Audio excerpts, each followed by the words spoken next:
نحمده ونصلي على رسوله الكريم اما بعد فاعوذ باللہ من الشیطان الرجیم بسم اللہ الرحمن الرحیم قال اللہ تبارک وتعالی ان الدین عند اللہ الاسلام.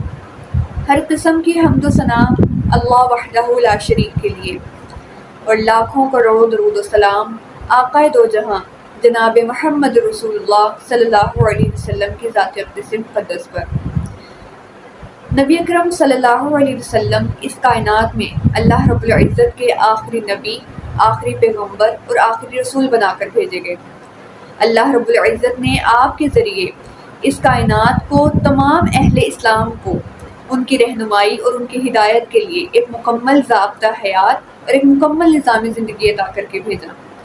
نبی علیہ الصلاۃ والسلام نے تمام دنیا والوں کے سامنے جو ضابطہ حیات اور جو نظام پیش کیا، اللہ رب العزت نے اپنے کلام مجید میں اسے اسلام سے تعبیر کیا. اللہ رب العزت قرآن مجید میں ارشاد فرماتے ہیں کہ ان الدین عند اللہ الاسلام، یعنی اللہ رب العزت کے نزدیک جو دین ہے وہ صرف اور صرف اسلام ہے. نبی اکرم صلی اللہ علیہ وسلم کے اس کائنات میں تشریف لے آنے کے بعد اللہ رب العزت کی بارگاہ میں جو نظام قابل قبول ہے وہ صرف اور صرف اسلام کا نظام ہے. اب اسلام کہتے کسے ہیں؟ اسلام عربی زبان کا لفظ ہے جس کے معنی ہے مان لینا یا تسلیم کر لینا. اسی سے اسلام لانے والے کو مسلم کہا جاتا ہے. اور عربی زبان میں مسلم اس اونٹ کو کہا جاتا ہے جس کی ناک میں نکیل پڑی ہو اور اس کی مہار کسی اور کے ہاتھ میں ہو. یعنی کہ نہ تو وہ اپنی مرضی سے اٹھ سکتا ہے، نہ وہ اپنی مرضی سے بیٹھ سکتا ہے، نہ وہ اپنی مرضی سے سکون حاصل کر سکتا ہے، اور نہ ہی وہ اپنی مرضی سے حرکت کر سکتا ہے. بلکہ جب مہار تھامنے والا، جب اس کا مالک اسے اٹھنے کا کہے گا اس نے تبھی اٹھنا ہے. جب اس کا مالک اسے بیٹھنے کا کہے گا تبھی وہ بیٹھے گا. اور جب اس مہار تھامنے والا اسے حرکت کرنے کا حکم دے گا وہ تبھی حرکت کرے گا.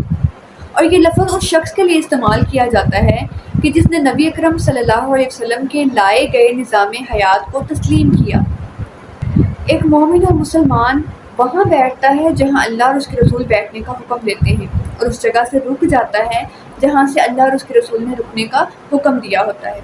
اس کی مختصر سی تعریف یہ ہے کہ مومن مسلمان وہ ہے جو اپنی خواہشات کو اللہ اور اس کے رسول کے حکم کے تابع کر لیتے ہیں.